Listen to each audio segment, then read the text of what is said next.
చేయాలని వేడుకొనుచున్నాను. కావలసిన సంగతులు నాతో మీరు మాట్లాడండి, మా అందరితో మీరు మాట్లాడండి. ప్రభువా, నీ సహాయం అందించి నడిపించాను. యేసుక్రీస్తు నామములో ప్రార్థన చేసి అడిగి వేడుకుంటున్నాము తండ్రి, ఆమేన్. ప్రభునందు ప్రియులారా, అటు సైడ్ కొంచెం పిల్లల్ని ఇక్కడ శబ్దాలు వినిపించకుండా కొంచెం చూడండి. దేవుడి మాటలు శ్రద్ధగా మనం నేర్చుకుందాం.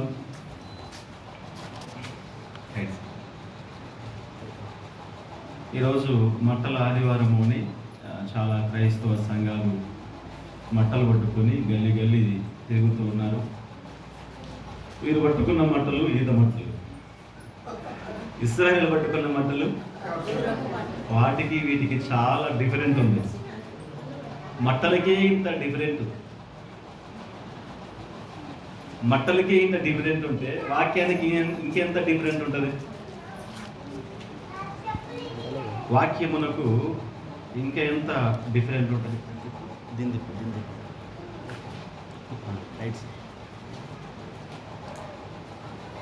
ఈత మట్టలకి ఖర్జూర మట్టలకి చాలా వ్యత్యాసం ఉన్నట్టు వాక్యానికి కూడా చాలా వ్యత్యాసం ఉంది. అంటే వాక్యం ఏం చెప్పింది, ఈరోజు క్రైస్తవులు ఏం చేస్తున్నారు అనేది కూడా చాలా తేడా ఉంటుంది.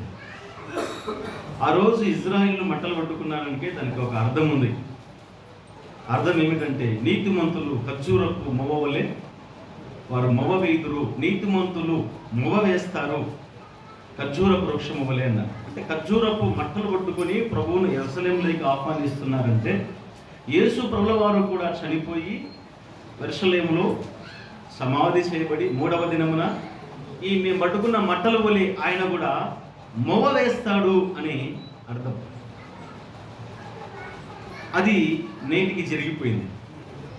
యేసుక్రీస్తు యెరూషలేములో మానవ కోటి పాప పరిహార్థం కోసం చనిపోయాడు, సమాధి చేయబడ్డాడు, 3వ దినమున తిరిగి లేచాడు.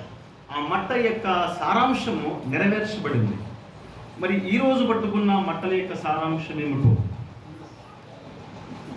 దాన్ని మనము తెలుసుకొని ఆ కోణం కాకుండా మరొక కోణంలో సువార్త ప్రకటిస్తే ఎంతో క్షేమకరం. కాబట్టి వాక్యపు సత్యాలు, వాక్యపు నియమాలు మనం తెలుసుకోవాలి, పాటించాలి, గైకొనాలి, వాక్యానుసారంగా జీవించాలి. దేవుని యొక్క గ్రంథములో ఈ దినము కొన్ని విలువైన సందేశాలు, దేవుని మాటలు విందాం. కేవలము దేవుడు ఏదైతే మానవ జాతిని ఉద్దేశించి తెలియపరిచాడో అవి గ్రహించి మాట్లాడాలనే దేవుని దగ్గర అడుగుతూ పొందుకుంటాం. మనకంటే ముందుగానటువంటి ప్రవక్తులు ఎలా మాట్లాడారో వారి యొక్క బోధన కూడా మనం చూడాలి. ఒకనాడు సమూయేలు ఎట్లా బోధ చేశాడో నేను గత గురువారం ఉప్పల కూడికలు చెప్పాను. తన చివరి ప్రసంగం ఎట్లా బోధించాడు, పౌలు తన ప్రసంగాన్ని ఎట్లా బోధించాడు, యేసు ప్రభుల వారు కూడా ఎట్లా బోధించాడు, బాప్తిసం ఇచ్చే యోహాను కూడా ఎలాగో బోధించాడు. అద్భుతాలు, స్వస్థతలు, పై బోధలు, నొప్పించని బోధలు, ఇవేం వారు మాట్లాడలేదు వారి బోధలు. కాబట్టి ఈ బోధ అనగానే వాక్యము, ప్రతి వాక్యాన్ని అన్ని వైపులా సరిచూసి మేలుకరంగా, మరి హెచ్చరికకరంగా, దిద్దుబాటుకరంగా అర్థం చేసుకుంటేనే మన క్షేమం. చాలామందికి బైబుల్ చదవలేని వారు, లేదా చదవడానికి సమయం లేని వారు కావచ్చు, బైబుల్ పైన అవగాహన లేని వారు కావచ్చు, చెప్పే వాక్యాలు కొన్ని అర్థం కాకపోవచ్చు. అర్థం చేసుకోవాలి, దేవుడిని అడగాలి, దేవుడు బయలుపరుస్తాడు. ఈ 66 గ్రంథాలు మన కోసం ఇచ్చాడు, మనం నేర్చుకోవాలని ఇచ్చాడు, మనం పాటించాలని ఇచ్చాడు. ప్రతి వచనము, ప్రతి మాట ఎంతో శక్తివంతమైనది. ఇవి దేవాది దేవుని మాటలు, నా మాటలు కాదు, ఇంకొకరి మాటలు కాదు. కాబట్టి వాక్యం యొక్క విలువ ఎంతో గొప్పది. వాక్యాన్ని మనము ఏనాడు కూడా దాటిపోవద్దు. ఎవరికి వాక్యం వస్తుందో వారు దైవములుగా మార్చబడుదురు. వాక్యము వస్తే వారు దైవాలుగా మార్చబడతారు. వాక్యము రాని వారు దైవాలుగా మార్చబడలేదు. వాక్యము మనం నేర్చుకోవాలి, అనుసరించాలి. అది మనకు దైవ స్వరూపంలోనికి మారుస్తూ ఉంది. కాబట్టి ఈరోజు కూడా కొన్ని సంగతులు మనకు అర్థమైన తెలుసుకున్న విషయాలే నేను గుర్తు చేస్తాను. ఆదికాండం చూడండి. ఆదికాండము 4వ అధ్యాయము. ఆదికాండం 4వ అధ్యాయము వచనము 16వ వచనము నుంచి దాదాపుగా 26 వచనాలు ఉన్నాయి. వీటి సారాంశం మాత్రమే తెలియపరుస్తాను. ప్రభు చిత్తమైతే కొన్ని ధ్యానం చేద్దాం. ఒక వచనం నేను చదువుతాను, రెండవ వచనం మీరు చదవండి. వచనం మార్చి వచనం నేను 16వ వచనం చదువుతాను, మీరు 17 చదవండి. అప్పుడు కయ్యూను యెహోవా సన్నిధిలో నుండి బయలుదేరి ఏదోనుకు తూర్పు దిక్కును నోదు దేశంలో కాపురముండెను.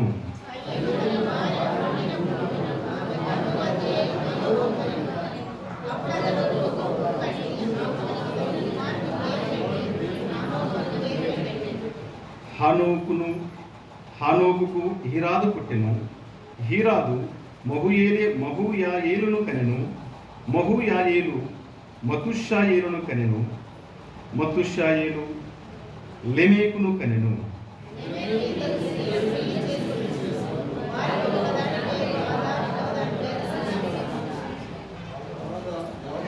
ఆదా యాబాలును కనెను. అతడు పశువుల గలవాడై గుడారములో నివసించు వారికి మూల పురుషుడు.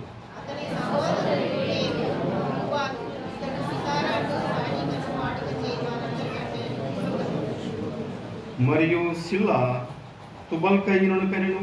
అతడు పదును గల రాగి పనిముట్టును ఇనుప పనిముట్టులన్నిటిని చేయువాడు. తుబల్కయీను సహోదరి పేరు నయామా.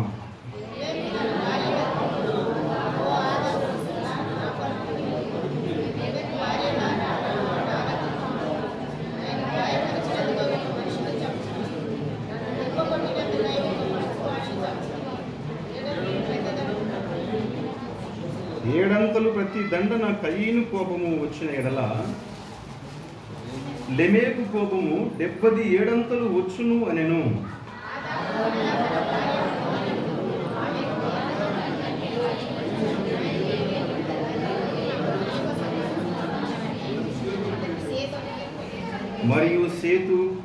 మరియు సేతునకు కూడా కుమారుడు పుట్టెను. అతనికి ఏనోసు అను పేరు పెట్టెను. అప్పుడు యెహోవా నామమున ప్రార్థన చేయుట ఆరంభమాయెను. ప్రభునందు ప్రియులారా, చక్కగా ఈ మాటలు మనం విందాం. ఇది చాలా చరిత్ర సంబంధమైన విషయాలు. మన యొక్క పూర్వీకులు వీరి చరిత్ర మనము దైవ గ్రంథంలో వింటున్నప్పుడు ఏనోసు పుట్టిన వెంటనే ఏం జరిగిందండి? చివరి వచనంలో అప్పుడు యెహోవా నామమున ప్రార్థన చేయుట ఆరంభమాయెను.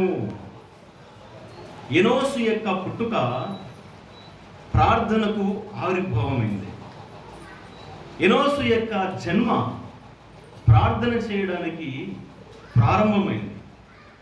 ఎనోసు యొక్క జీవితం ఈ సృష్టిలో ఒక దైవికమైన కార్యానికి అతడు నాంది పలికాడు. ఒక ఆత్మ సంబంధమైన కార్యానికి అతడు నడుము బిగించాడు. ఎనోసు పుట్టుక ద్వారా ఎంతో గొప్ప విషయాలు ఆ రోజున్న కాలములో జరిగాయి. కయీను ద్వారా దాదాపు ఏనోసు పుట్టేంత వరకు కొంతమంది మధ్యలో కనపడుతున్నారు. మధ్యలో కనపడ్డవారు ఎవరెవరంటే, ఒకటి కయ్యూను, తర్వాత కయ్యూను కుమారుడు హానోకు, హానోకు కుమారుడు హీరాదు. ఏరాదండి హీరాదు. హీరాదు మహూయాయేలును కన్నాడు. మహూయాయేలు మతుషయాయేలును కన్నాడు. మతుషయేలు లెమేకును కన్నాడు. లెమేకు యాబాలును కన్నాడు. తర్వాత యూబాలును కూడా కన్నాడు. యాబాలు వేరు, యూబాలు వేరు. ఇలా దాదాపుగా కయీను సంతానము లెమెకు వరకు కనబడుతుందండి. కయీను సంతానము లెమెకు వరకు కనబడుతుంది. ఈ సంతానం ఎటువంటిది అంటే ఇది ఒక దుష్ట సంతానమని మనము వాక్యంలో అర్థం చేసుకోవచ్చు. కయీను సంతానం ఎటువంటిదంటే దుష్ట సంతానం, దుర్మార్గ సంతానం. ఇలాంటి సంతానము మరి పాలించే కాలము లేదా అలాంటి సంతానం విస్తరిస్తున్నటువంటి ఆ కాలంలో ఎవరు పుట్టారు? ఎనోషు పుట్టారండి. ఎనోషు పుట్టాడు. ఎనోషు పుట్టిన వెంటనే ఏం జరిగింది? ప్రార్థన, యెహోవా నామమున ప్రార్థన చేయుట ఆరంభమాయెను.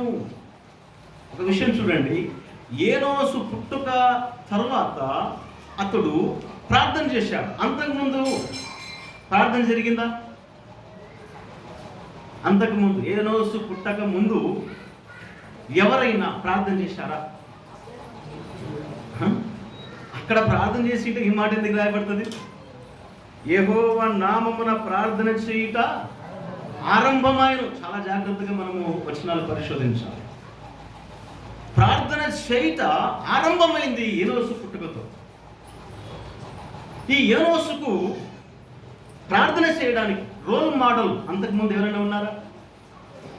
ఇన్స్పిరేషన్ ఎవరైనా ఉన్నారా? ఎనోషు ఒక ప్రార్థన చేసే వీరుని చూసి నేను కూడా అతని వలే ప్రార్థన చేయాలి అని ఒక వ్యక్తిని ఇన్స్పిరేషన్గా, ఒక రోల్ మోడల్గా తీసుకున్నాడా అని చూడగలిగితే ఎవరు కూడా అక్కడ ఉన్నారా? లేరు కదండి. ప్రార్థన చేసేవారు ఎవరు లేరు. అది దుష్ట సంతానం. హనుకు, ఈరాదు, మతుహయేలు, యూబాలు, యాబాలు, మతుషయేలు, వీళ్ళ పేర్లు, వీరి యొక్క చరిత్ర బైబిల్లో రాయబడిన తక్కువ, కానీ చరిత్రలో చాలా విషయాలు దొరుకుతాయి. అయితే ఇలాంటి దుష్ట సంతానపు పుట్టినటువంటి ఆ సమయంలో ఎనోషు పుట్టాడు. ఎనోషు పుట్టాడు. ఇతడు పుట్టకతోనే ప్రార్థన చేయుట ఆరంభమైందండి. ఎవరు కూడా ఇతన్ని ప్రార్థన నెట్టలేదు, ఎవరు ప్రోత్సహించలేదు. ఆ దుష్ట సంతానములో ఒక ఆత్మీయమైనటువంటి కార్యం నేను తలపెట్టాలి. ఎక్కడ చూసినా దుష్ట సంతానం ఉంది. కయ్యమేమో ఏం చేశాడు? తమ్మును చంపి ఏం చేశాడండి? తమ్మును చంపి యెహోవా సన్నిధి నుంచి అతడు బయలుదేరును. ఎక్కడికి వచ్చాడు? 16వ వచనం చూస్తాం. యెహోవా సన్నిధిలో నుండి బయలుదేరి ఏదోనుకు తూర్పు దిక్కున నోదు దేశములో కాపురం ఉన్నాడు. నోదు అనగా దేశదిమ్మరి అని అర్థం. నోదు అనగా దేశదిమ్మరి. దేవుని యొక్క సన్నిధి నుంచి బయటకు వచ్చేసాడు. బయటకు వచ్చి దేశదిమ్మరిగా బతుకుతూ ఉంటే దేవుని సన్నిధికి ఇప్పుడు ఎవరు వచ్చారు? అదే గట్టిగా చెప్పాలన్నమాట. చాలా మర్మమైనటువంటి విషయాలు. దేవుని సన్నిధిని విడిచిపెట్టి కయ్యను బయలుదేరాడు దేశదిమ్మరిగా హత్య చేసి. ఈ దేవుని సన్నిధిలోకి ఎవరు వచ్చారంటే ఎనోషు వచ్చారండి. ఎనోషు వచ్చారు. దేవుని సన్నిధిని కోల్పోయినటువంటి కయ్యను దేశదిమ్మరిగా బిక్కుబిక్కుమంటూ బతుకుతూ దేవుని సన్నిధిని కోల్పోయిన తర్వాత భయం పట్టుకుంది, దిగులు పట్టుకుంది, వణుకుతున్నాడు, నెమ్మది లేని వాడై ఉన్నాడు. ఎంతమంది సంతానం ఉందా నెమ్మది లేని వాడై ఉన్నాడు. దేవుని సన్నిధిని కయ్యను పోగొట్టుకుంటే, కయ్యను సంతానం పోగొట్టుకుంటే దేవుని సన్నిధిలోనికి వచ్చి ప్రార్థన చేసిన వాడు ఎనోషు. ఆ దుష్ట తరానికి ఎదురు ఈదినవాడు ఎనోషు. దుష్ట తరములో ప్రతి ఒక్కరూ తమ తమ మార్గముల యందు ఇష్టానుసారంగా నడుస్తూ ఉంటే నేను నా జీవితం ద్వారా ఒక కార్యం చేయాలి. వీరి రక్షణ కోసం ప్రార్థన చేయాలి, వీరు బాగుపడాలని ప్రార్థన చేయాలి. నా పితరుడు కయ్యను సన్నిధిని పోగొట్టుకున్నాడు, సహవాసం పోగొట్టుకున్నాడు, ఆయన పిల్లలు పోగొట్టుకున్నారు. మా పెద్దనాయన పిల్లలు, మా బంధువులు దేవుని సన్నిధిని పోగొట్టుకున్నారే. వారు దేవుని సన్నిధిలోనికి రావాలని ప్రార్థన ప్రారంభించిన వాడు ఎనోషు. ప్రార్థన చేయడానికి ఎవరో నెట్టలేదండి ఎనోషుని, ఎవరో మరి ప్రోత్సహించలేదు. ఒక దైవికమైన కార్యం చేయడానికి నిన్ను నన్ను ఎవరో నెట్టాల్సిన అవసరత వద్దండి. దేవుడు మన హృదయంలో ప్రేరేపిస్తే మనం ఆలోచించి నిర్ణయం తీసుకొని ఒక మంచి కార్యానికి నడుము బిగించాలి.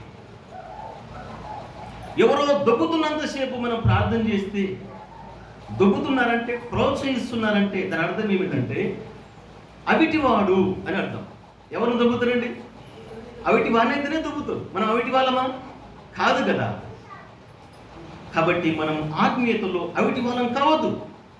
ప్రార్థన చేయడానికి, మరి పరిచర్య చేయడానికి, ఆత్మీయమైన కార్యాలలో పాలు పొందడానికి ఎవరినో చూసి కాదు, మనంతకు మనం ప్రోత్సహించుకొని రావాలి. అలా వచ్చిన వాడే ఈ ఎనోష్. రాయబడి ఉంటుంది చివరి మాట, మరియు సేతునకు కూడా కుమారుడు పుట్టెను. 4వ అధ్యాయము 26వ వచనంలో, మరియు సేతునకు కూడా కుమారుడు పుట్టెను, అతనికి ఏనోసు అని పేరు పెట్టెను.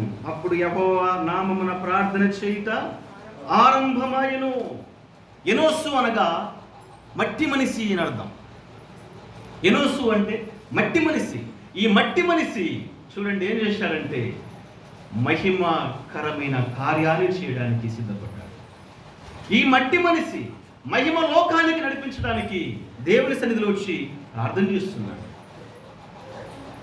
సోదరులారా, ఆ కాలములో కయ్యను దేవుని సన్నిధిని వదిలిపెట్టి వెళ్ళిపోయాడు, దూరంగా వెళ్ళిపోయాడు. దేవుని సన్నిధిని కయ్యను పోగొట్టుకుంటే నేనెందుకు పోగొట్టుకోవాలి? దేవుని సన్నిధి నా జీవితానికి కావాలని దేవుని సన్నిధి.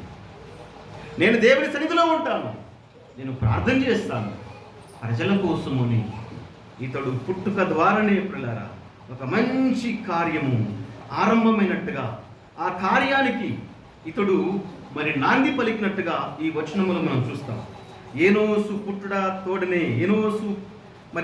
తోడనే యెహోవా నామమున ప్రార్థన చేయుట ఆరంభమాయెను. అంతవరకు ఆరంభం లేదు ప్రార్థన. అంతవరకు ప్రార్థించిన వారు అగుపడరు.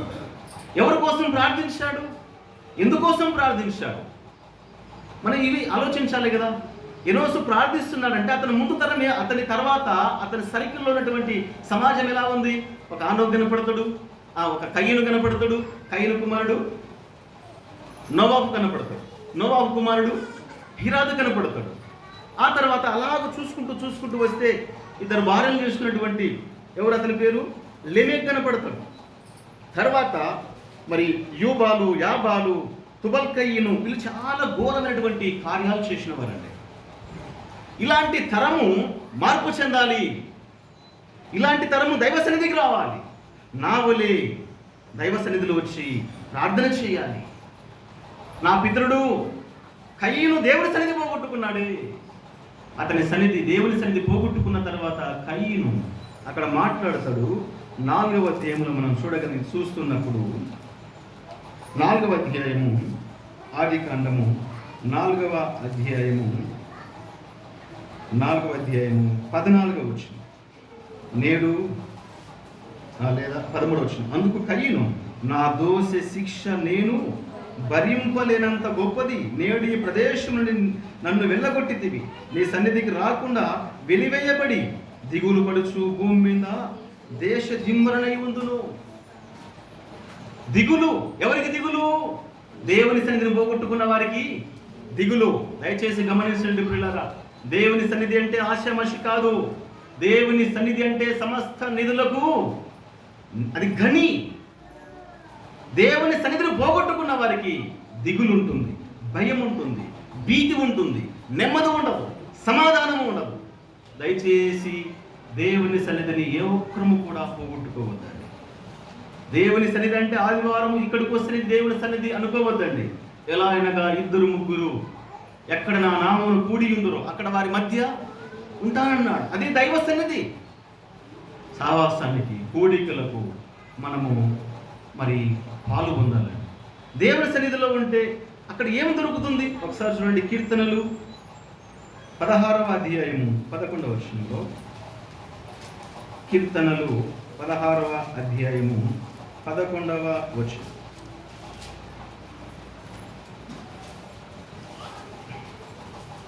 11వ వచనంలో, జీవ మార్గమును నాకు తెలియజేసేదవు, నీ సన్నిధిని సంపూర్ణ సంతోషమును కలదు, నీ కుడి చేతిలో నిత్యము సుఖములు కలవు. చూడండి ప్రియులారా, దైవ సన్నిధిలోనికి వస్తే మనకు దొరికే లాభాలు లేదా దేవుడిచ్చే ఆశీర్వాదాలు చెబుతున్నాడు. జీవ మార్గాలు తెలియపరుస్తాడు, జీవ మార్గాన్ని బయలుపరుస్తాడు దైవ సన్నిధికి వస్తే. ఆ తర్వాత సన్నిధిలో సంపూర్ణ సంతోషము కలదు. సంపూర్ణమైన సంతోషం ఎవరికి ఉంది? దైవ సన్నిధికి వచ్చిన వారికి ఉందండి. ఈ సంపూర్ణమైన సంతోషాన్ని పోగొట్టుకున్నవాడు కయీను. అతనిలో సంతోషం లేదు, అతనిలో ఆనందం లేదు. నేను దిగులు పడుచు, దిగులు దిగులు. దైవ సన్నిధి కోల్పోతే మనిషికి దిగులు ఉంటుంది. నిజంగా దేవుడు అంటున్నాడు, నా సన్నిధిలో సంపూర్ణ సంతోషములు కలదు, నా కుడి చేతుల్లో నిత్యము సుఖములు గలవు అని మాట్లాడుతున్నాడు. నిజంగా దైవ సన్నిధికి వస్తే సంపూర్ణమైన సంతోషం ఉంటుందండి. అరకుర సంతోషం కాదు, ఉదయం వచ్చిన సంతోషం, మధ్యాహ్నం ఆగిన సంతోషం కాదు, సంపూర్ణమైన సంతోషం. ఉన్నా లేకున్నా సంపూర్ణమైన సంతోషం. కష్టం వచ్చినా, బాధ వచ్చినా, కలిమి ఉన్నా లేమి ఉన్నా సంపూర్ణమైన సంతోషం దైవ సన్నిధిలో దాగి ఉంది. దైవ సన్నిధికి మనం రావాలి, మనం పోగొట్టుకోవద్దు. ఈ కయీను దైవ సన్నిధిని పోగొట్టుకొని వెళ్ళిపోయాడు. దైవ సన్నిధిలోనికి వచ్చి దీవించబడుతున్నాడు ఎనోషు. ఇంకా దేవుని సన్నిధిలో ఏముంది చూడండి, 97వ కీర్తన 5వ వచనంలో, 97వ కీర్తన 5వ వచనం, యెహోవా సన్నిధిని సర్వలోకనాథుని సన్నిధిని పర్వతములు మైనములే కరుగుచున్నవి. చాలండి, ఆకాశమైన నీతిని తెలియజేస్తున్నది. చూడండి 5వ వచనంలో, యెహోవా సన్నిధిని సర్వలోకనాథుని సన్నిధిని పర్వతములు మైనములే కరుగుచు. పర్వతాలు ఏమైపోతున్నాయంట? మైనములే కరుగుతున్నాయి. మైనము కరగాలంటే ఎక్కడికి రావాలండి? మైనం తెలుసండి? మైనం ఎక్కడి నుంచి తయారవుతుంది? మైనం అది మనకుండే పరిస్థితుల్లో మైనం అనేది ఇప్పుడు ఇలా ఒక నెయ్యి తీసుకుంటే అది ఎక్కడికి అగ్గి దగ్గరికి వస్తా కల్లా కరిగిపోతుంది. మైనములే కరిగిపోను అంటే దేవుని సన్నిధిలో పర్వతము లాంటి సమస్యలు, పర్వతము లాంటి శోధనలు, పర్వతము లాంటి అపాయాలు, సుడిగుండాలు, ఇరుకులు, ఇబ్బందులు, అయ్యో నేను జయించలేను, ఇలాంటి పర్వతాలు మన జీవితంలో ఎదురైనప్పుడు దేవుని సన్నిధికి వస్తేనంట ఆ పర్వతం లాంటి సమస్యలు కరిగిపోతాయి అన్నాడు. ఈ సన్నిధిలో ఏముందంటే అగ్ని, దేవుడు దహించు అగ్ని అయి ఉన్నాడు. నువ్వు ప్రార్థన చేయి. ఎనోసు కాలములో పర్వతాలు కనపడుతున్నాయి. ఎనోసు కాలంలో భయంకరమైనటువంటి వ్యక్తులు అగపడుతున్నారు. అయ్యా, ఈ ప్రజల్ని ఎలాగూ నేను ఈ ప్రజల మధ్య జీవించాలి, నా జీవితము ప్రభా ఎలా గడపాలి? ఒక కయీను, ఒక హానోకు, హీరాదు వీళ్ళ బ్రతుకులు చూస్తున్నప్పుడు నేను ఎలా బ్రతకాలి ప్రభువా? దైవ సన్నిధిలోనికి వచ్చి ప్రార్థన ఆరంభించిన వాడు ఎనోసు. దైవ సన్నిధి గురించి విలువ తెలిస్తే చూడండి, దావీదు అంటాడు, సమూయేలు రాసిన మొదటి గ్రంథం 26వ అధ్యాయం, సమూయేలు రాసిన మొదటి గ్రంథం 26వ అధ్యాయం 20వ వచనంలో, 26వ అధ్యాయం 20వ వచనం చదువుదాం. నా దేశమునకు దూరముగాను యెహోవా సన్నిధికి ఎడమగాను నేను మరణము నొందకపోవుదును గాక. ఒకడు పర్వతముల మీద కౌజు పిట్టును తరిమినట్టు ఇశ్రాయేలు రాజువైన నీవు మిన్నల్లిని వెదుకుటకై బయలుదేరి వచ్చితివి. యెహోవా సన్నిధిని ఎడమగా నేను మరణము నొందను. ఎంతమంది నన్ను తరిమినా, ఓ రాజా నువ్వు నన్ను తరిమినా, సౌలా నన్ను చంపినా, దేవుని సన్నిధిని నేను పోగొట్టుకోను, నేను ఎడమగా చనిపోను అంటున్నాడు. దేవుని సన్నిధి చూడండి, దావీదుకు ఆ సన్నిధి యొక్క విలువ తెలిసిందే. అందుకే దావీదు తన జీవితంలో మాట్లాడుతున్నటువంటి మాటలు, నా దేవుని సన్నిధికి నేను ఎడమగాను మరణము నొందకపోవును గాక. నేను దేవుని సన్నిధిలోనే చనిపోవాలి.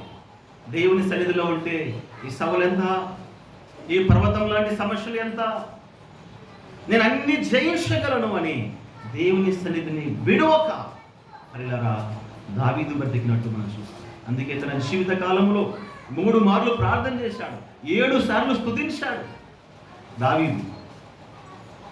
ఇంకా రాత్రి అయిందంటే రాత్రి జాముల యందు నేను వాక్యమును ధ్యానం చేస్తున్నాను. ఎక్కడ రెస్ట్ ఉందండి?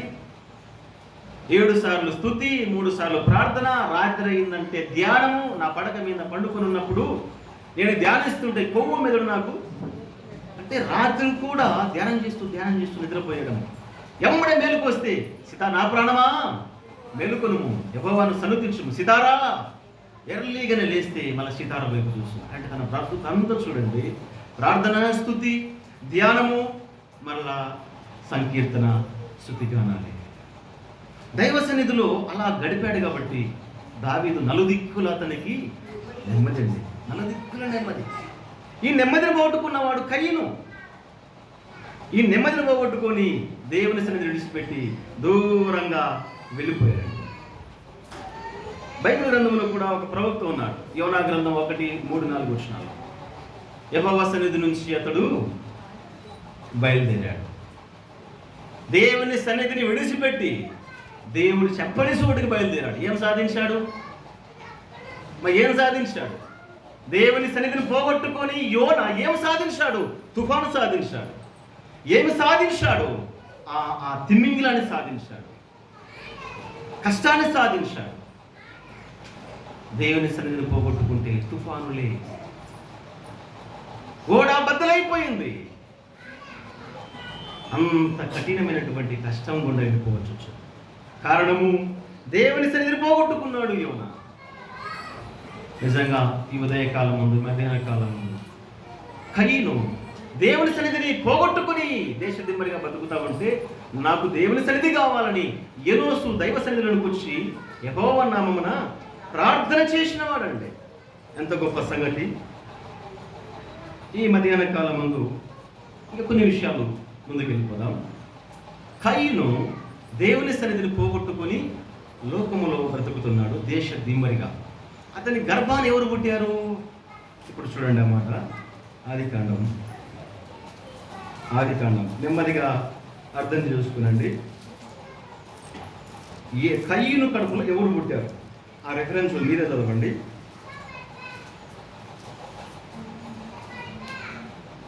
17వ వచనం చదవండి. కయీను తన భార్యను కూడినప్పుడు ఆమె గర్భవతి అయి హానోకును కనెను. చాలండి. హానోకు, కయీను కుమారుని పేరు ఏం పేరు? హానోకు. హానోకు అంటే అర్థము ప్రతిష్టత అని అర్థం. ప్రతిష్టత. కయీను కడుపులో హానోకు పుట్టాడు. ఈ 4వ అధ్యాయంలో ఒక హానోకు కనపడతాడు. 5వ అధ్యాయంలో కూడా ఒక హానోకు కనపడతాడండి. కయీను చాలా జాగ్రత్తగా ఈ మాటలు మీరు రాసి పెట్టుకుంటారో మనసులో పెట్టుకుంటారు, కానీ తప్పు చెప్పినాడు లేదా అర్థం కాలేదా అనుకోవద్దండి. చాలా క్లారిటీగా నేను గుర్తు చేస్తాను. కయీను కడుపులో హానోకు పుట్టాడు. ఎనోసు వంశంలో కూడా హేరోదు కడుపులో హానోకు పుట్టాడు 5వ అధ్యాయంలో. 4వ అధ్యాయంలో ఒక హానోకు, 5వ అధ్యాయంలో 2వ హానోకు. 2 హానోకులు కనపడతారు. నేను గుర్తు చేస్తాను చూడండి. ఈ కయీను కడుపులో పుట్టినటువంటి హానోకు అర్థము ప్రతిష్టత అని అన్నాం. ప్రతిష్టత. దేనికోసము ప్రతిష్ట కలిగి బ్రతికాడు కయీను కొడుకు? దేనికోసం ప్రతిష్ట చేసుకున్నావయ్య నువ్వు? ఒక్కసారి అతని జీవితాన్ని చూస్తే పిల్లరా, చరిత్ర గ్రంథాలలో అతడు కూడా లోకము కోసం ప్రతిష్ట చేసుకున్నాడండి. లోకము కోసం ప్రతిష్ట చేసుకున్నాడు. ప్రతిష్ట అనగానే అర్థం ఏమిటంటే, హానోకు అంటే ప్రతిష్ట. ప్రతిష్ట అంటే కదలనిది అని అర్థం. ప్రతిష్ట అంటే కదలనిది. ఎలా అర్థం చేసుకోవచ్చు? మందిర ప్రతిష్ట చేస్తున్నాము అంటాం. మందిరాన్ని ప్రతిష్ట చేస్తాం, కదులుతుంది అది, ఒకే చోట ఉంటుంది కదా. ధ్వజస్తంభాన్ని ప్రతిష్ట అంటాం. ధ్వజస్తంభాన్ని నిలిపిన తర్వాత ప్రతిష్ట చేస్తాం, కదులుతుంది అది? కదలదు. ప్రతిష్ట అనగా కదలనివాడు అని అర్థం. సుఖభోగాల కోసము లోకములో బ్రతికినవాడు, లోకము కోసము ప్రతిష్ఠ చేసుకున్నవాడు హానోకు. దేవుని సన్నిధిని పోగొట్టుకున్న వాడి కడుపులో ఎవడు పుట్టారండి? లోకం కోసం బ్రతికేవాడు పుట్టారండి. ఎంత భయంకరమైన మాట ఇది. దేవుని సన్నిధిని పోగొట్టుకున్న వాడి కడుపులో లోకం కోసం బ్రతికేవాడు పుట్టాడు. అదే దేవుని సన్నిధిలో బ్రతికిన వాడి కడుపులో ఎవరు పుట్టారండి? దేవుని సన్నిధిలో బ్రతికాడు కదా ఏనోసు, అతని గర్భాన వంశాన్ని ఎవరు పుట్టారు? హనోకే పుట్టాడు. హనోకు అంటే ప్రతిష్టత, అతని గురించి రాయబడి ఉంటుంది. దేవునితో కూడా, ఎంత గొప్ప మాట పిల్లరా, దేవుని సన్నిధిలో ఉంటే మన గర్భాన దేవునితో నడిచే పిల్లలు పుడతారండి. లోకం కోసం బ్రతికితే, లోకములో స్థిరంగా ఉంటే లోకం కోసం బ్రతికే వాళ్ళే పుడతారు. ఈ మాటలు మనం మన గుండెలో పెట్టుకొని ప్రభు కోసం జీవించాలి. ఈ 5వ అధ్యాయంలో మనం చూస్తాం చూడండి. 5వ అధ్యాయము వచనము 21వ వచనం చూడండి. 21 హానోకు 65 ఏళ్ళు బ్రతికి మెతుషలను కనెను. హానోకు మెతుషలను కనిన తర్వాత 300 ఏళ్ళు దేవునితో నడుచుచూ కుమారులను కుమార్తెలను కనెను. ఈ హానోకు ఎవరి వంశం అండి? కయీన్ వంశం కాదండి, మిస్టేక్ కావద్దు. ఈ హానోకు మెతుషల వంశం. ఈ 5వ అధ్యాయం నుంచి మనం చూస్తాం. మెతుషల వంశములో పుట్టినవాడు ఈ హానోకు. కయీను వంశంలో పుట్టినవాడు హానోకు. లోకం కోసం బ్రతికాడండి, లోకంలో సుఖభోగాల కోసం బ్రతికాడు. ప్రియ సోదరి సోదరులారా, దైవ సన్నిధిని కలిగి జీవిస్తే మనమైనా ఆ రోజు ఏనోసైనా దేవుని కోసం బ్రతికేవారు మన కుటుంబాల నుంచి బయలుదేరుతారు, మన యొక్క గర్భాన వాళ్ళు బయలుదేరుతారు. కయ్యను కొడుకు వలె లోకం కోసం బ్రతికితే ప్రియులారా నష్టపోతారు.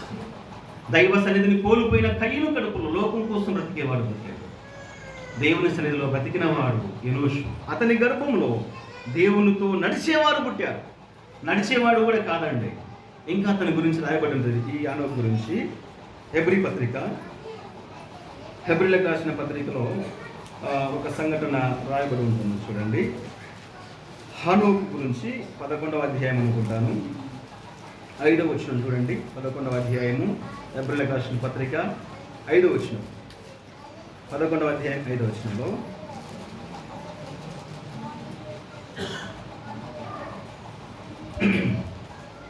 విశ్వాసమును బట్టి హానోకు మరణము చూడకుండాట్లు కొనిపోబడిను. అతడు కొనిపోబడక మునుపు దేవునికి ఇష్టుడై ఉండి సాక్ష్యము పొందిను. దేవుని సన్నిధిలో బ్రతికిన ఏనోసు కడుపులో పుట్టినవాడు ఈ హానోకు.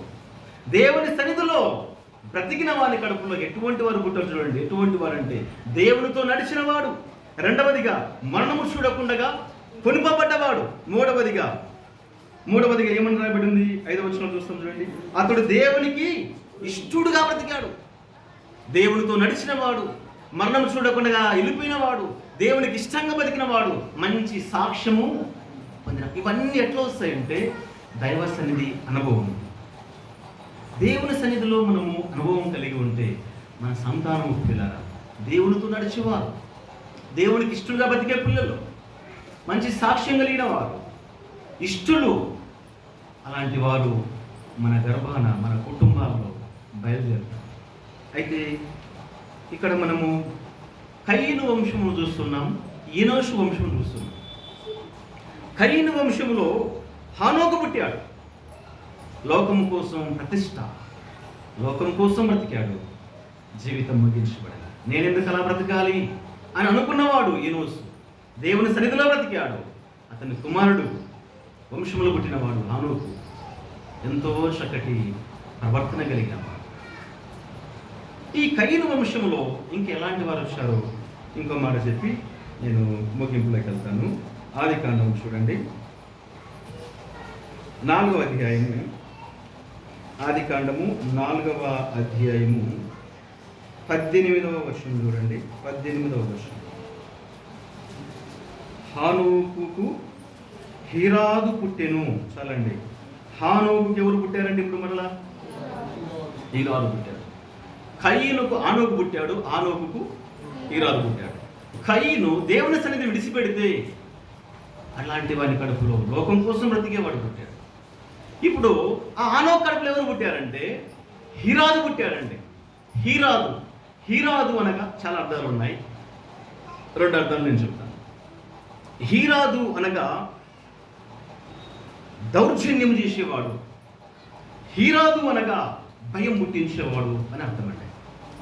హీరాదు అంటే భయం పుట్టించేవాడు, దౌర్జన్యం చేసేవాడు. చూడండి, ఒక్క మిస్టేక్ ఎట్లా పాపం ఏలుబడి చేస్తుందో. కయీను దేవుని సన్నిధిని పోగొట్టుకుంటే లోకం కోసం బ్రతికేవాడు పుట్టాడు.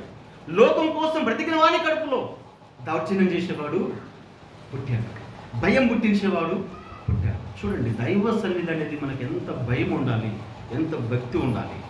దైవ సన్నిధిలో భక్తి భయం కలిగి మనం బ్రతికితే మన వంశమే ఆస్వాదించబడుతుందండి. మన వంశమే ఆస్వాదించబడుతుంది. ఈ మాటలు వింటున్నప్పుడు నిజంగా కాళ్ళు చేతులు గద్ద గద్ద గద్ద ఒలుగుతాయండి. లోకం కోసం బ్రతికే వాని కడుపులో ఇలాంటి వారు పుట్టారా? అవునండి. కయీను దేవుని సన్నిధిని కోల్పోతే ఇంత భయంకరమైన వ్యక్తులు వచ్చారు. హీరాదు అనగా దౌర్జన్యం చేసేవాడు, భయాన్ని పుట్టించేవాడు. నిజమేనా ఈ మాట? కొంతమంది బైబిల్ పండితులు చెప్తారు. 6వ అధ్యాయం చూడండి, ఆదికాండం 6వ అధ్యాయము 4వ వచనం. ఆదికాండము 6వ అధ్యాయము 4వ వచనం. ఆ దినములలో నెఫీలీలును వారు భూమి మీద నుండి తర్వాతను ఉండేది. ఆ దినములలో, ఏ దినములు అంటే నోవాహు దినం, అంటే ఎనోసు అతడు చనిపోయిన తర్వాత అతని వంశంలో పుట్టినవాడు హానోకు. ఆ దినాలలోనంట ఎవరున్నారంటే నెఫీలీలు ఉన్నారు. నెఫీలీలు అని ఒక అంకి ఇచ్చి పుట్టినోట్లు ఏమని ఉంటుంది? బలత్కారులు. ఎవరి బలత్కారులు? ఎవరి నెఫీలీలు? వీళ్ళ బ్యాక్గ్రౌండ్ చూస్తే హీరాదు, హానోకు, కయీను వంశం వీళ్ళది. ఒక్క కోణంలో చెప్తారన్నమాట. నెఫీలీలు ఉండిరి, ఆ దినంలో ఉండిరి, అంతకు ముందు కూడా ఉండిరి. కయీను వంశం ఎలాంటిదంటే బలత్కారులు, బలవంతంగా దోపిడీ చేసేవారు, బలవంతంగా గొంతులు వచ్చేవారు, బలవంతంగా ఆయుధాలు తయారు చేసినవారు, ఇద్దరు భార్యలను ప్రేమించిన వారు, పెళ్లి చేసుకున్నవారు, దౌర్జన్యం చేసిన వారు, భయాన్ని పుట్టించేవారు. ఆ దినంలో ఉండిరి, అంతకు ముందు కూడా ఉండిరి. ఎంత భయంకరము! దేవుని సన్నిధిని కోల్పోయినటువంటి కయీనా, నీ గర్భంలో ఎలాంటి వారు వచ్చారో ఒక్కసారి చూడు. కయీనం చూస్తారు, మనం చూడాలి. ఇప్పుడు మనం నేర్చుకోవాలి, మనం మార్చుకోవాలి. కయీను సంతానం గురించి దేవుడు రాయించాడు. హీరాదు అనగా భయాన్ని పుట్టించేవాడు, దౌర్జన్యం చేసేవాడు. ఈరోజు ఈ ప్రపంచంలో ప్రియులారా, ఈ ప్రపంచంలోనే కయీను సంతానం ఏలుబడి చేస్తుంది.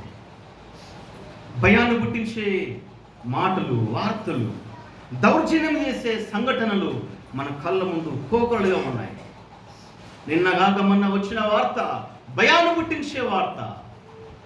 ఎస్సీలు సంఘానికి చర్చికి వెళితే ఒక ఎంఆర్ఓను పక్కన కూర్చోబెట్టి వెంటనే వారికి బీసీసీ సర్టిఫికెట్ ఇచ్చివేయాలి, వారికి ఉన్నటువంటి ఏ రిజర్వేషన్ సరే క్యాన్సిల్ చేయాలి. భయంకరమైనటువంటి బెదిరింపు, దౌర్జన్యం. నిన్నగాక మొన్న వనపర్తి జిల్లాలో వెంకటాపురం చర్చి కట్టడానికి కలెక్టర్ నుంచి పర్మిషన్ బునాది వేస్తూ ఉంటే ఊరు జనం అంతా వచ్చి అడ్డుకున్నారు. ఎందుకు అంటే ఒక్క బీసీ సర్టిఫికెట్ క్రైస్తవుడిగా ఒక్కడుంటే మేము వదిలిపెడతామన్నారు. ఒక్కరి దగ్గర కూడా బీసీ సర్టిఫికెట్ లేదు. అంత ఎస్సీలు వీళ్ళు, క్రైస్తవులు లేరు. చర్చ ఎందుకు చెప్పారు ఇక్కడ? కలెక్టర్కి ఫిర్యాదు, దౌర్జన్యాలు, భయం పుట్టించే వార్తలు. కయీను సంతానం ఏలుబడి చేస్తుంది. ఇలాంటి కాలంలో మనం ఎలా బ్రతకాలి? సోదరులారా, ఒకసారి మనం పరీక్షించుకుందాం. దైవ సన్నిధిలో ఉండి ఒక ఏరోసు వలె ప్రార్థన చేద్దాం. ఈ దుష్ట సంతానం కోసం, ఈ భయాన్ని పుట్టించే వారి కోసం, దౌర్జన్యం చేసే వారి కోసం ప్రార్థన చేద్దాం. దేవుని సంగతులు చాలా ఉన్నాయి. సోదరులారా, లోకం కోసం అంటే అంటే దైవ సన్నిధిని కోల్పోయిన కయీను వంశం చూడండి. చిన్న సన్నివేశం, ప్రభువా నా తమ్మును చంపాను నన్ను క్షమించు అంటే అయిపోయింది. కానీ తన తప్పును కప్పుకోవడానికి అబద్ధాలు ఆడి దైవ సన్నిధిని కోల్పోయి లోకం కోసం బ్రతికే వాడిని పుట్టే కన్నాడు. వాని కడుపున పాపం అలాగే పెరిగి చూడండి దౌర్జన్యం చేసేవాళ్ళు వంశం వచ్చింది. నెపీలీలు, బలాత్కారులు పుట్టారు. అలాంటి వంశము లేదా ఆ కయీను యొక్క దురాత్మ ఈరోజు ప్రపంచంలో నిలబడి చేస్తుంది. ప్రార్థన చేయాలి. ఏదొచ్చినా, ఎవరు భయపెట్టినా, ఎవరు దౌర్జన్యం చేసినా భయపడవద్దండి. దేవుడు మన పక్షాన ఉన్నాడు. ఎవరు భయపెట్టినా, ఎవరు దౌర్జన్యం చేసినా ఒక ఇంచు కూడా మనం భయపడాల్సిన అవసరం లేదు. మీ తల వెంట్రుకలన్నీ లెక్కించాడు. మన తల వెంట్రుకలు లెక్కించాడు దేవుడు. ఈ మనసులు ఏం చేశారు? ఈ ప్రభుత్వాలు ఏం చేశాయి? మనసులు లెక్కించారు. మన దేవుడు తల వెంట్రుకలు లెక్కించాడు. తల వెంట్రుక కూడా నా ఆజ్ఞ లేనిది రాలిపోదు. ఏది జరగదండి. నిలబడాలి, ఎదుర్కోవాలి. మనకు రాజ్యాంగం కల్పించినటువంటి కొన్ని హక్కులు ఉన్నాయి. దాంట్లో కూడా చాలా మంది మేధావులు మాట్లాడుతూ ఉన్నారు. అసలైన మేధావిని కోల్పోయాము. పగడాల ప్రవీణ్ణి, ఆయన ఉండింటే కథ ఉండేది. సోదరులారా, చాలా దుఃఖకాలంలో ఉన్నాం, భయంకరమైన కాలంలో ఉన్నాం. ఈ ప్రభుత్వం కనుక ఇలాగే కొనసాగితే ఇంకా అదే జరుగుతుంది. చాలామంది న్యూస్లో ఉన్నటువంటి మరి ఏమంటారు వాళ్ళని రిపోర్టర్స్ కూడా చాలామంది మాట్లాడుతున్నారు. అమెరికాకు వెళ్ళాలంటే బీసీ సర్టిఫికేట్ ఇచ్చి పంపాలి. ఇరాక్ మరి ముస్లిమ్స్ ఆ కంట్రీకి వెళ్ళాలంటే కూడా వారి సర్టిఫికేట్ ఇచ్చి పంపాలి, లేకుంటే ఇక్కడే చాలా మరి వితర్కమైనటువంటి వాదన చేత ఆ క్రైస్తవులు సిద్ధపడుతున్నారు. ధైర్యంగా ఉందాం. ఈ బెదిరించు వారు ఆనాడు ఉన్నారు, ఈనాడు ఉన్నారు. దయచేసి ప్రియ సోదరులారా, ఈ సత్యాన్ని మనం గ్రహించాలి. లోకం కోసం మన దైవ సన్నిధిని కోల్పోతే లోకం కోసం బ్రతికేవారు వస్తారు. లోకంలో బ్రతికితే దర్జనం చేసే వాళ్ళు పుడతారు. మన పిల్లల్ని కాపాడుకుందాం, జాగ్రత్త పడదాం. ఎలాగో మారిపోతున్నారు చూడండి. దైవ సన్నిధిని కోల్పోతే తరాలే మారిపోతున్నాయి. దౌర్జన్యం చేసేవారు, భయాన్ని పుట్టించేవారు బయలుదేరి వచ్చారు.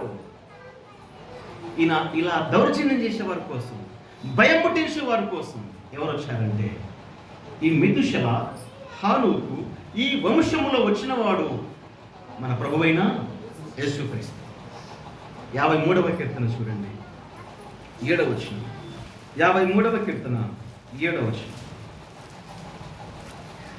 53వ కీర్తన కాదు, 57వ అధ్యాయం యెషయా గ్రంథం. యెషయా గ్రంథం 57వ అధ్యాయము. యెషయా గ్రంథము 53 7వ వచనం. యెషయా గ్రంథం 53వ అధ్యాయం 7వ వచనం. అతడు దౌర్జన్యము నొందెను, బాధింపబడినను అతడు నోరు తెరవలేదు. ప్రియ సోదరులారా, దౌర్జన్యం చేసే ఈ మనుషుల కోసం, భయాన్ని పుట్టించే ఈ మనుషుల కోసం, నేనున్నాను భయపడవాకని పుట్టేవాడు చెప్పేవాడు వచ్చాడండి. నేనున్నాను భయపడవాకు అని చెప్పేవాడు మన ప్రభు మనకున్నాడు. దౌర్జన్యం చేసేవారి కోసం ఆయన దౌర్జన్యం నొందాడు. ఎన్ని అవమానాలు, ఎన్ని నిందలు, ఏ నేరం రుజువు కాకపోయినా దౌర్జన్యంగా శిలువ వేసింది. వారి కేకలే గెలిచిన దౌర్జన్యం నొందాడు. ఇక నుంచి దౌర్జన్యాలు సాగవు. యేసుక్రీస్తు రాకడ త్వరలో రానై ఉన్నాడు. ఎక్కడ చూసినా యుద్ధాలు, దేవుని యొక్క లేఖనాలు నెరవేరుతున్నాయండి. అక్కడక్కడ యుద్ధాలు, రాజ్యం మీదకి రాజ్యం, జనం మీదకి జనం. ఇంకా 10 రోజుల తర్వాత ఏం జరుగుతుందో తెలియదని ఈ ప్రపంచమే ఇప్పుడు బిక్కుబిక్కుమంటుంది. నిన్నగాక మొన్న ప్రధాని నరేంద్ర మోడీ గారు 29 రాష్ట్రాల ముఖ్యమంత్రులని ఒక మీటింగ్ ఏర్పాటు చేశారు. తర్వాత ఏం జరగబోతుందో చూడండి. ఏదో ప్రళయం రాబోతుంది. ఇరాన్ తగ్గట్లేదు. అమెరికా, ఇజ్రాయిల్, మరికొన్ని మిత్ర దేశాలు ఏకమవుతున్నాయి. కరువు రాబోతుందేమో, సంక్షేమం సంభవించబోతుందేమో, అణుబాంబులు ఆవేశాలతో వేస్తే దేశమే, భూమి బూడిదైపోయే ప్రమాదం ఉంది. దయచేసి మనము ఒక ఎనోషువలే ప్రార్థన చేద్దాం. దైవ సన్నిధిని కాపాడుకుందాం. నీకోసం యేసుక్రీస్తు ప్రభువారు దౌర్జన్యమునందాడు. భయపడుతున్నావా? భయపడుకుడి, మీ తల వెంట్రుకలన్నీ లెక్కించబడ్డాయి. భయపడవకండి, పిచ్చుకల కంటే మీరు శ్రేష్ఠులు, మిమ్మల్ని పోషిస్తాను. ధైర్యం ఇచ్చేవాడు యేసు ప్రభు వచ్చాడు. సోదరి సోదరులారా, నీకోసమైన దౌర్జన్యమునందాడు, నీకోసమైన బలవంతంగా సిలువకి ఎక్కించారు. నీకోసం నా కోసమేనను వస్త్రాలు తీసేసి దిగంబరగా నిలబెట్టది. యూదుల రాజా శుభమని చెప్పి ముఖం మీద ఉమ్మి వేసిరి, చేదు సిరుకును అందించిరి. అన్ని అనుభవించి ఆయన మౌనంగా తండ్రి వీరేమి చేయించున్నాడు. ఆ ప్రేమ మనం ఎప్పుడు సంపాదించుకుంటాం? ఆ ప్రేమ మనం ఎప్పుడు నేర్చుకుంటాం? ఆ ప్రభుల వారు ఏమి చేసినప్పుడు మన కోసమే కదా, తన ప్రాణాన్ని అప్పగించి తాను హింసించిన వారి కోసం వారి క్షేమాన్ని కోరాడు. ఇంకా నీ కోసం ప్రభు ఎదురు చూస్తున్నాడు. ఈ కోడికలో నీ కోసమైన దౌర్జన్యం నొందాడు, నీ కోసం ఆయన అవమానపరచబడ్డాడు, శిలువ మరణం పొందాడు. ఆ ప్రభు యొక్క ప్రేమ ఒకసారి చూడు. ఆయన సన్నిధిలోనికి రా. ఆయన సన్నిధిలోనికి వచ్చి, ప్రభువా నేను పాపిని, ఇదొక్క మాట చాలు. ప్రభువా నేను పాపిని అంటే చాలు. నీకోసం పరలోకం సంతోషపడుతుంది. ఆ మాట కోసం పరలోకం ఎదురు చూస్తుంది. ఆ పలుకు కోసం దేవదూతలు ఎదురు చూస్తున్నారు. ఎంతకాలం నీ జీవితాన్ని మార్చుకోకుండా బ్రతుకుతాం? ప్రియ సోదరి సోదర, దేవుడు నిన్నేమి ఆస్తులు అడగట్లేదు, అంతస్తులు అడగట్లేదు. నీ హృదయాన్ని మార్పు అడుగుతున్నాడు. దేవుని సన్నిధిలో బ్రతుకు. దేవుని సన్నిధిలో బ్రతికితే దేవునితో నడిచేవారు పుడతారు. దేవుని సన్నిధిలో బ్రతుకు. దేవునికి ఇష్టలుగా బ్రతికేవారు పుడతారు. మన కల్పన దేవుని యొక్క సన్నిధిలో బ్రతుకు. నెమ్మది, మంచి సాక్ష్యం, సంతోషం, సమాధానం, పర్వతం లాంటి సమస్యలు అన్ని స్టాప్ అవుతాయి. నెమ్మది కలిగి ప్రభుని అంగీకరించి ప్రభుతో జీవించు. లోకం కోసం బ్రతికితే మనమే కాదు నష్టపోయేది, రాబోయే తరం కూడా నష్టపోతుంది. ఆ సత్యాన్ని గ్రహించి మార్పు చెంది ప్రభువుని సొంత రక్షణని అంగీకరించాలని మనసారా వేడుకుంటూ ఈ మాటలు ముగిస్తున్నారు. దేవుడు ఈ మాటలు దీవించి ఆశీర్వదించాడు. ఇంతవరకు దేవుని వాక్యాన్ని విని ఉన్నాము. ఈ వాక్యాన్ని మధ్యలో పెట్టుకొని కష్టకాలంలో ఉన్న మనము ఆత్మీయ జీవితంలో ప్రార్థనలో మెలకువగా ఉంటూ ప్రభువును ఆనుకొని జీవిస్తూ ప్రభువుని మనం భద్రపరిస్తే మన ఏ అంధకార శక్తి కూడా శ్రమలు వచ్చినా ప్రభు నిలబెడతాడు, స్థిరపరుస్తాడు, భద్రపరుస్తాడు. చాలిన దేవుడు, గొప్ప దేవుడు. కాబట్టి ఇలాంటి దినముల మధ్య మనం ఉంటుండగా మనము ప్రభువుకు అప్పగించుకొని జీవించడం ఎంతైనా క్షేమకరం. ఇంతటి వాక్యాన్ని జ్ఞాపకం పెట్టుకొని దేవుని మాటలు భద్రపరచుకుందాం.